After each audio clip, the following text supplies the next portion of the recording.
I came all the way to Sao Paulo, Brazil in South America to tell you why you need residency in this beautiful place on Earth in South America in general. I recently read a study by Rutgers University. The researcher was looking at nuclear fallout in the case of a World War III, and she identified different areas around the world that would be safe from nuclear fallout. When World War III breaks out, and it's already breaking out in some parts of the world, where should you go to protect your life? Where should you have citizenship and residency so that you can have the highest chance of survival? In this map right here, you will see the starvation caused by nuclear fallout and different places around the world, specifically in nuclear winter, when the war has ended and then overall across the world these particles start spreading and this radioactivity starts spreading. The two main continents that stand out are South America and also Australia and New Zealand. Just want to clarify, that specific map shows starvation caused by nuclear winter, caused by the nuclear war. So it shows the starvation percentages around the world in every country. And South America, as well as Australia and New Zealand, are the best off in that situation. Australia and New Zealand, they're great countries, they're beautiful countries, they're heading down the west. Society is collapsing step by step, and it's also very hard to get residency. It's also very hard to get citizenship, so I wouldn't advise to go there unless you're a multi-hundred millionaire or a billionaire where you can get residency easily in New Zealand. The other option is South America. For example, Brazil. You can get permanent residency with an investment of around 100,000 US dollars. In Argentina, the same deal. You can get permanent residency that leads up to citizenship, one of the fastest programs around the world. If you want to get yourself a great second passport, live in Argentina 2 years. You can invest around 50 to 100 grand US and get that passport. Here in Brazil, the Brazilian passport is also very famous because if you become Brazilian, you cannot be extradited anywhere else in the world if you are Brazilian and you are in Brazil. I wouldn't recommend choosing it for that reason, and Brazil has extradited people that are Brazilian, but they have a serious case against them, so I wouldn't advise just to do it for that. Do it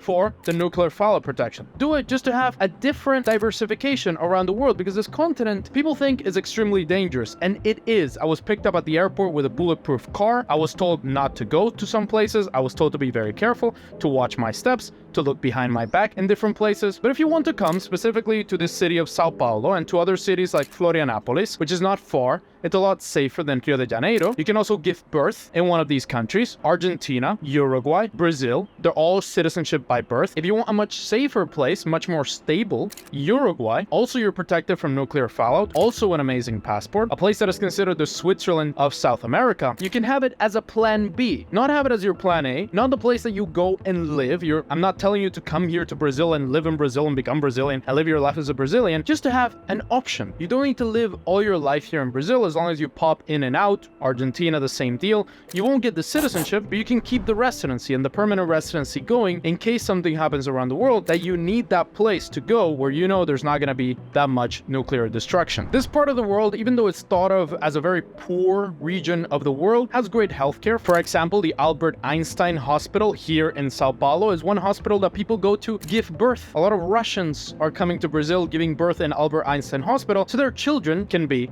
Brazilian. I'm not saying come and give birth there, but I'm saying that people come here from other countries because the healthcare is decent. It's not as good as other places that we talk about like UAE, Switzerland, Singapore, but it's still at a decent level. You can get pretty good healthcare for a lot less price. Overall, Sao Paulo and Brazil has impressed me. It's absolutely beautiful. As you can see, we have this park here. This is sort of the business center over there of Sao Paulo. Beautiful region of the world. If you want to be protected against catastrophe in this earth, then have that second option in this particular continent. Now, another reason why I advise it to be your plan B, not the place where you live long term and you set as your home base, is because of the taxes. These are not tax-free countries. Argentina, Brazil, Uruguay, you're not going to pay zero like in the UAE. Maybe you get some tax exemptions. In the case of Uruguay, you can get some yearly tax exemptions, pay a lot less than other people would pay, but you're still paying something. You're paying between 10 or 20% tax, and it's to an economy that you might not get much out of. Just to have it as a plan B, residency, not live here long term, so you don't pay the taxes. If you want to check out other countries around the world that you can benefit from, where you can escape the Western world, you can pay less taxes, you can have more freedom and enjoy your wealth better, check out this video that's gonna pop up right here